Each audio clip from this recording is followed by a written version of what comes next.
You're listening to Convenience Matters, brought to you by NACS. We'll talk about what we see at stores and what the future may hold for our industry. We talk a lot about how food service is convenience store industry's future. It's also our present, and it was the focus of a NACS Show general session panel discussion between two renowned chefs, Andrew Zimmern and David Chang.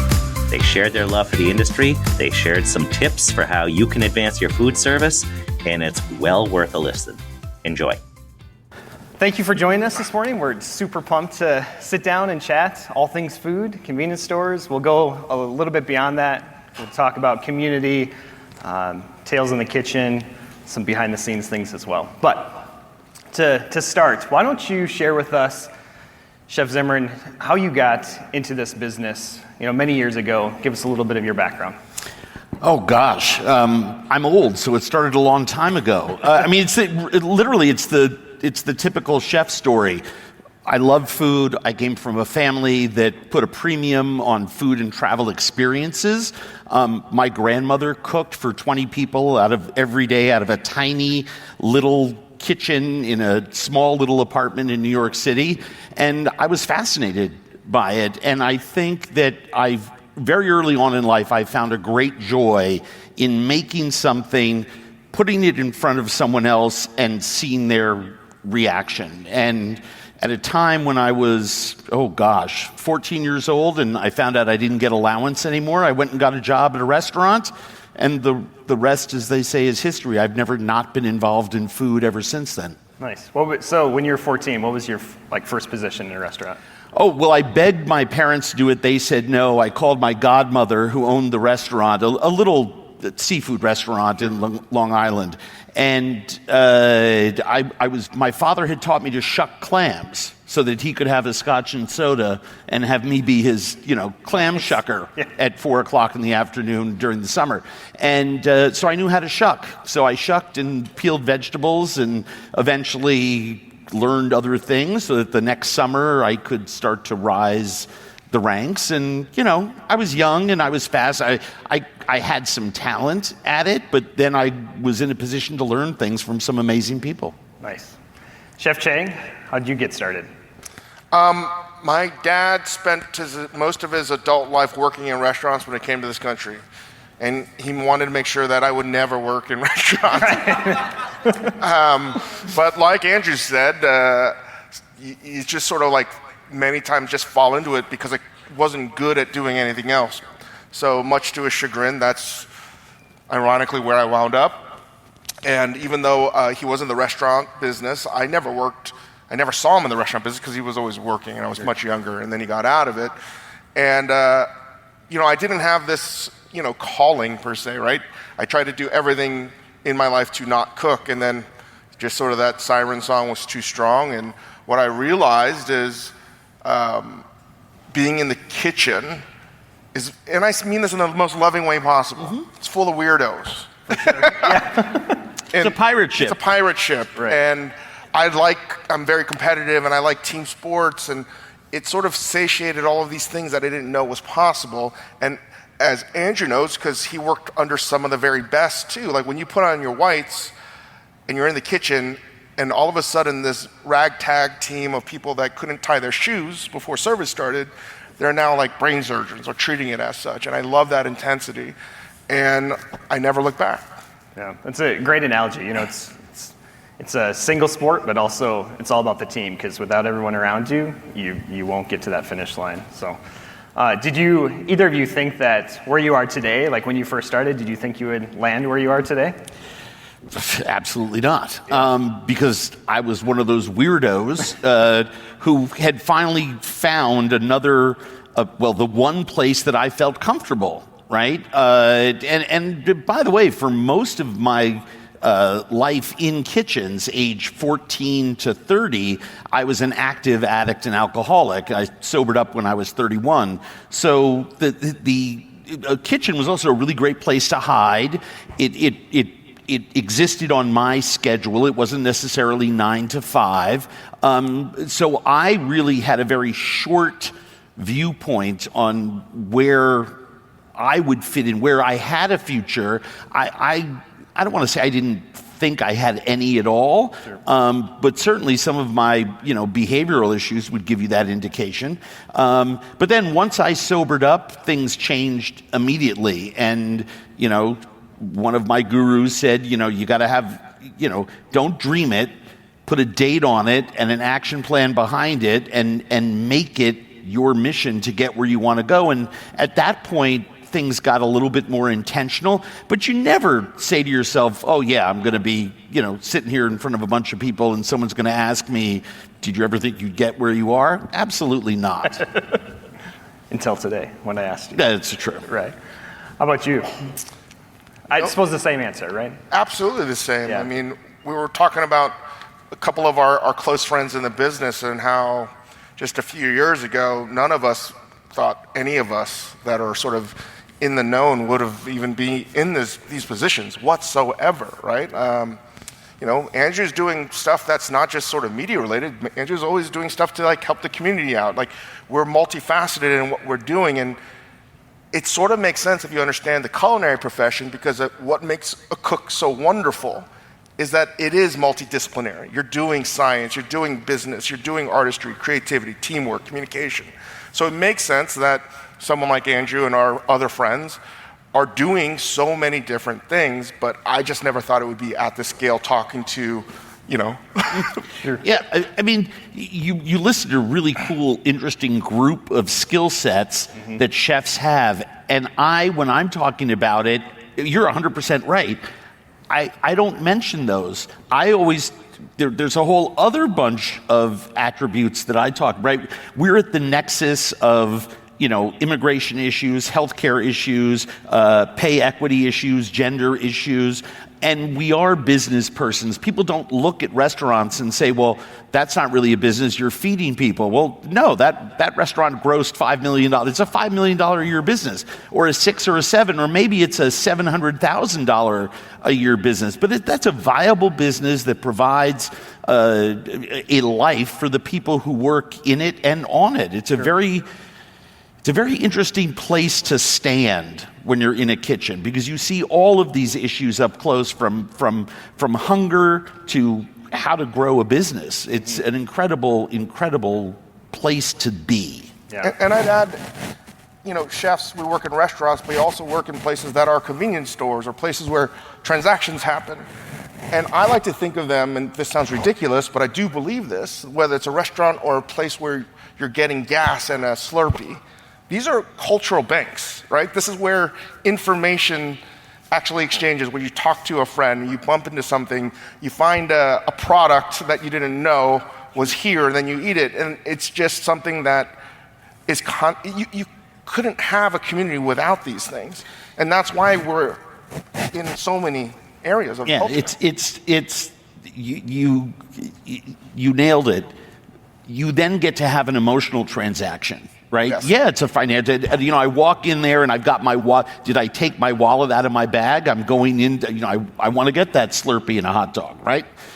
And I go in, but I do have an emotional transaction there. I'm seeking something and I'm getting satisfied, and in some cases I'm getting blissed out, depending on what the context is. Sure. I mean, this is a place where you're.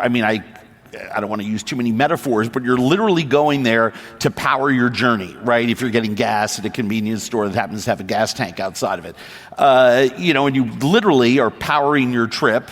You're then walking inside and you're fueling yourself while you're fueling your vehicle. I mean, it's an amazing place for community to be built, because everyone goes through the same doors. And one more thing, he said it, nostalgia.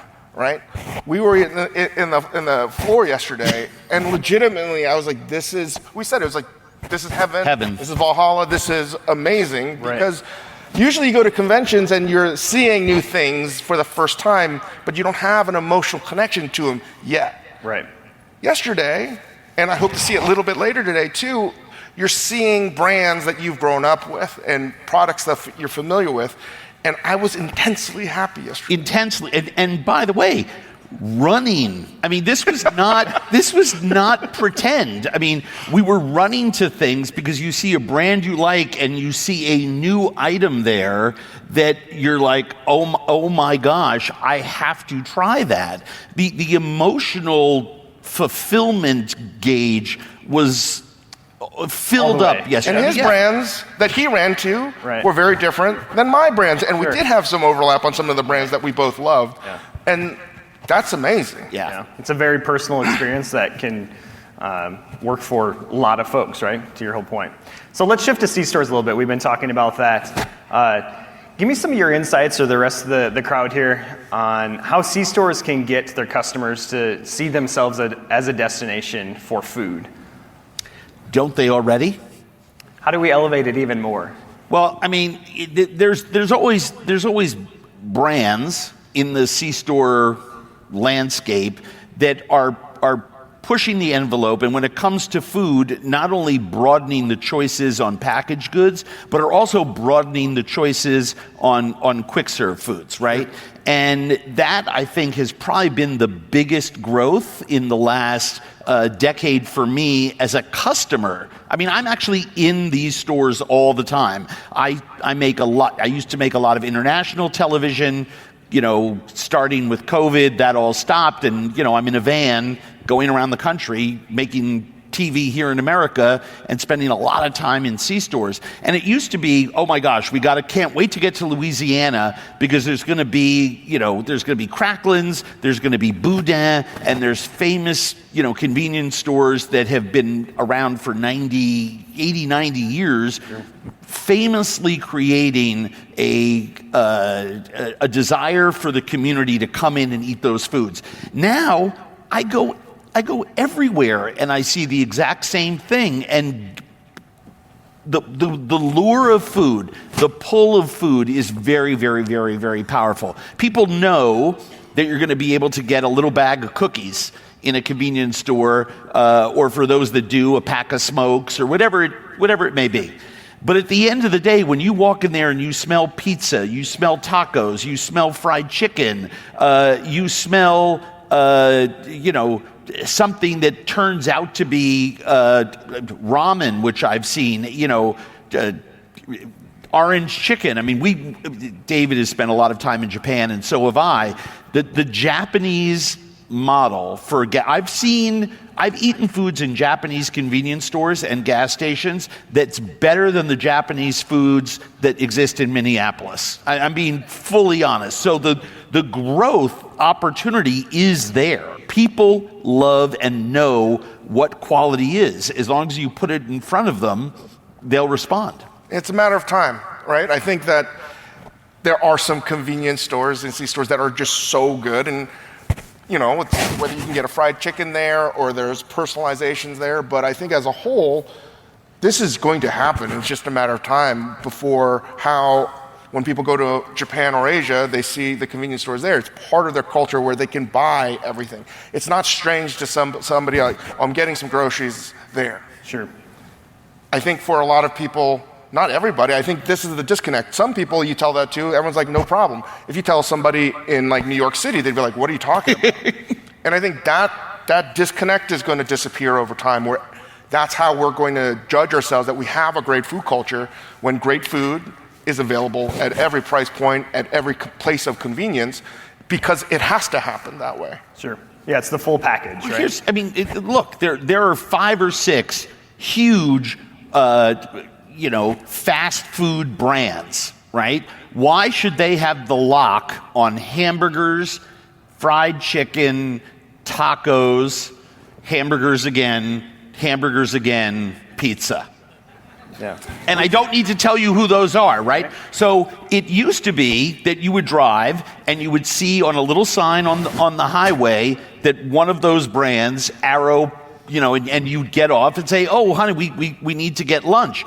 I don't go to those places. I go to convenience stores because the choices are so much.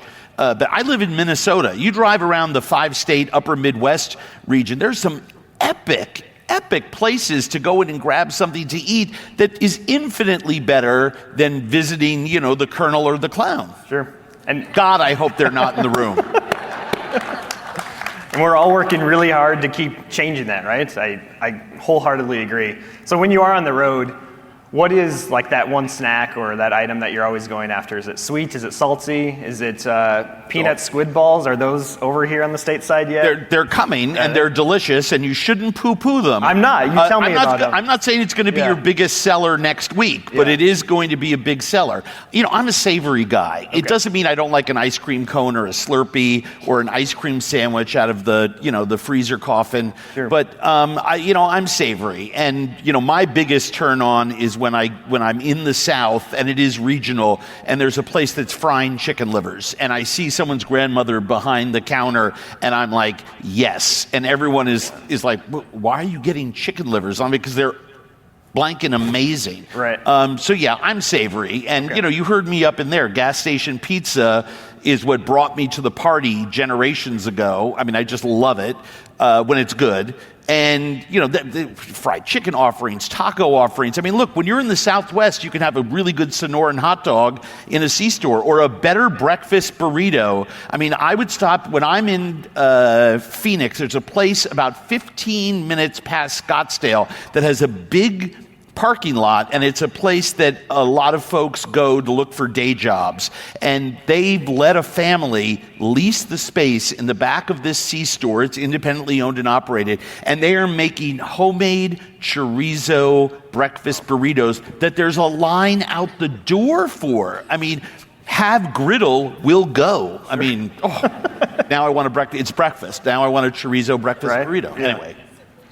How about for you? I mean, it depends on where you are, right? Sure. And it's not just in America; it's the world over. And there's just so many good things to eat. But I would say that if it's not just the location, right? Because we could be here for days talking about my favorite things around the world. I am a sucker for anything that's a salted beef snack, jerky, stick, something. I would say close second is any fried chicken nugget process, ring, square, rectangle product. Nice. Protein. A lot of protein, yes.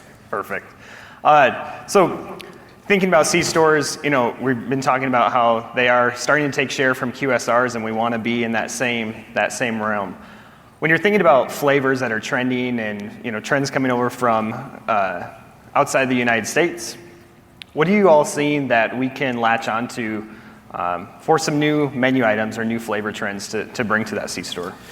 Well, I mean, remember, it has to stay. I mean, you can't be a cook-to-order place and turn yourself into a restaurant all of a sudden. You start adding employees, and then you're playing the how do I schedule that game, right? But I see an awful lot of opportunity in really high-quality sandwiches, both hot and cold. You can fry chicken cutlets and have them on the ready with marinara sauce and, throw some mozzarella cheese and make a great, chicken parm sandwich, sure. Right? And you can do that in almost any C-store that I've ever been in. And I've always wondered, why hasn't that happened? You have a deli counter, right, with it, and I'm looking. I mean, I go in and I play that game, and I'm like, wow, they could put some meats in there and compete with the higher quality sandwich restaurants that are down the street.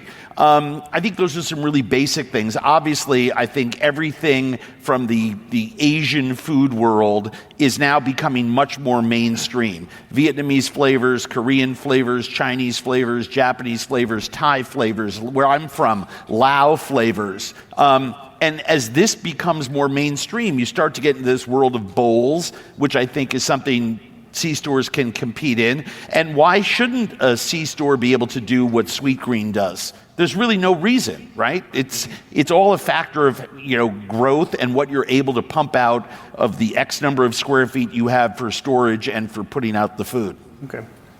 Yeah, I think the short-term answer is clearly like changing all the flavors that are hot and trendy. Sure. But I think the real long-term answer is just making the things that are never going to change, sandwiches, prepared meals, whatever, better, right? And there's a lot of work that can go into that, but it can be done, and I know it's going to happen. So yeah, continuing to push that quality, going back to the nostalgia flavors. But quality that you can see. I mean, Sure. here's the difference. There's one C-store that, if I'm driving from Wisconsin into Minnesota, it's a very small group, 8-9 stores. I recognize them just on this one strip of highway, and I know that I can get a salad there that I'm going to like.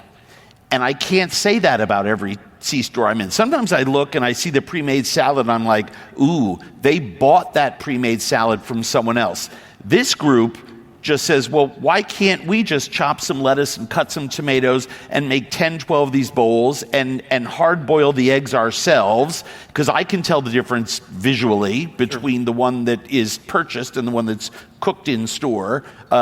And shell taken off in store. And it's a little bit of work for a lot of customer appreciation and loyalty, because I stop at those stores because I know they're taking that next step to make their product just that much better. It still has a little packet of salad dressing, and I always go for one French and one blue cheese and mix the two. But I know what they're putting there. It's just fresh and it's vibrant, and after a day of eating on the road and it's 10 o'clock at night and I'm not going to get home for 3 more hours, I just need something like that. Okay. Chef Chang, so you actually opened a C-store many years ago. Why don't you tell us a little bit, we can hear your love for C-stores, so I imagine, I really love it. I mean, right. When I lived in Japan, that was all I ate. That's all I could afford to eat. And I think that people don't understand, at least with the word foodies, which I hate, there's a lot of people that don't think that it could be good. Sure. But around the world, that is actually not the case. And I think, again, that's that disconnect. And I grew up eating this stuff. So when we had at Hudson Yards, and the pandemic clearly changed it, and we were barely open, but it was probably the funnest thing I've ever been part of, where it was our version of an Asian American convenience store. And I promise you, it'll come back in some form or fashion. Good. And it was the most amount of work we could possibly do, because we're still making everything from scratch. We're making corn dog batter. We're making, kimbap and all these different things that people might not know they could get. And it was so fun curating the selection. That was like opening our own little restaurant with our own little jukebox, and it was like not for everybody. And I think that's an important thing. Opening something that's actually not for everybody is a way to get everybody involved. Sure. Did you have 1 or 2 signature items that you were super proud of? Those corn dogs are really good. It sounds great. We spent a lot of time on those chicken nuggets, and we were making kimbap, so maki rolls, Korean version, and that was fun. We also made different sandwiches, right? We did like a black sesame marshmallow sandwich, was delicious.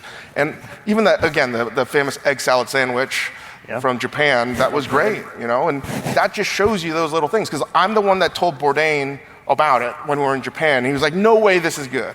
But that's all I would eat, because they were like $1. Yeah. And they're delicious. They're delicious. Yeah. And he was incredulous. And then this is how it happens. And then he tells everybody, and now you open up your Instagram or TikTok feed, there's one of your friends eating an egg salad sandwich, like taking a photo like this. Right, it's right. ridiculous. Yeah, with milk bread, right? The whole 9 yards. Yeah. So you both spend a lot of time in front of the camera, right? So Bizarre Foods, David with Dinner Time Live, a lot of different TV shows. Why don't you give us a little behind the scenes or insight on that? So what's something that we don't see on the cooking shows that you think we should know about? Oh my gosh. For me, the type of TV that I make, yes, Bizarre Foods, but, currently Family Dinner, Field to Fire, and Wild Game Kitchen are the shows that I'm making. And we have a much smaller group. We're pretty speedy. But I think people don't understand how much work it takes to get 22 or 24 minutes, depending on what the network clock is right, to get that much content that actually works, right? And there's a big difference between making content that doesn't work and making content that's appealing and does work, especially when television as a medium is a mass market. Yes, there are niches, but it is a mass market goal of mine. I don't necessarily want to be niche. I do that in my documentary work. I own a production company. We make a lot of different TV shows, and the documentaries that we make and some of the shows we make are very, very niche. However, for me, I want to preach my messages to the most amount of people that I can reach. So I think people would be staggered by the intentionality of it and by the amount of work that goes in to making a quality half hour. We don't just show up and, someone rolls out the balls at practice, we hit a couple layups and the game is over. Okay. Chef Chang, is there a show, someone else's show that you watch that's, obviously not your own? His show, Wild Game, is actually a show that we needed, right? And I think that's what Andrew does, is providing content for things that have been not just underrepresented, but finding delicious things and telling a story that needs to be told. And you do the same thing. Well, that's why we're sitting next to each other, right? That's probably a good point. But like Wild Game is something that is just so misunderstood in America, right? Oh, it's gamey. What are you talking about? Yeah, that's the whole point, right? It's like catching a fish. It tastes fishy. What are you talking about? Absolutely. All right, so we talked about community a little bit earlier.